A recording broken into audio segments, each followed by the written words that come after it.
Good news po sa mga seniors at drivers na bigyan ng 10 kilong bigas. Saan ating alamin.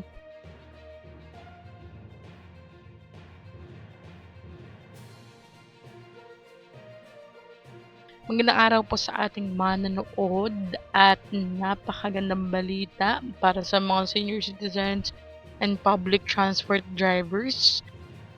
Sa Mandaluyong City, sa gitna ng patuloy na pagtaas ng presyo ng bilihin, muling nakatanggap ng ayuda ang libo-libong residente sa pamamagitan ng pamamahagi ng libreng bigas mula sa pamahalaan.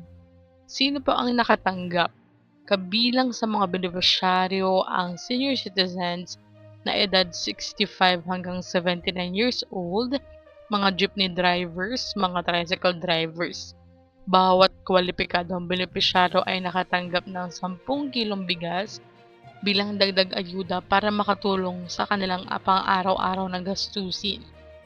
Mula po ito sa suporta ng national government, mahalagang malaman ng publiko na ang programang ito ay isinagawa sa ilalim ng Local Government Support Fund, Financial Assistance to Local Government Units. Ito ay pondo mula mismo sa national government na ibinibigay sa mga local government units or LGUs upang makatulong sa mga mamamayan lalo na sa panahon ng mataas na presyo ng bilihin at iba pang pangailangan. Ibig sabihin, may direktang suporta ang national government sa mga lungsod at munisipyo. Mas napapabilis ang pamamahagi ng tulong sa lokal na komunidad at mas maraming senior citizens at drivers ang naabot ng assistance program. Bakit malaking tulong ito? Sa panahon ngayon mataas ang presyo ng pagkain at pangunahing bilihin. Maraming senior citizens ang umaasa lang sa pensyon. Maraming drivers ang hirap sa mahal na gasolina at maintenance.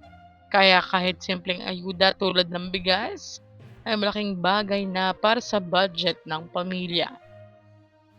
Marami namang natuwa sa programang ito at umaasang madagdagan pa ang beneficiaries, mas regular ang pamimigay ng tulong, at mas marami pang programa para sa seniors at drivers.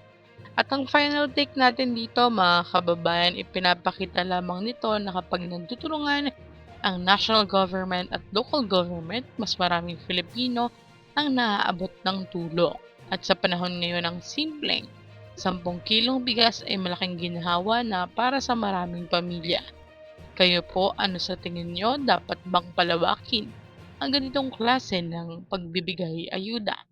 I-comment nyo na po sa baba. Hanggang dito na lamang po muna. Ito ang Chaz Infos and Updates. I-like, share, and subscribe para kayo updated. God bless po and have a nice day.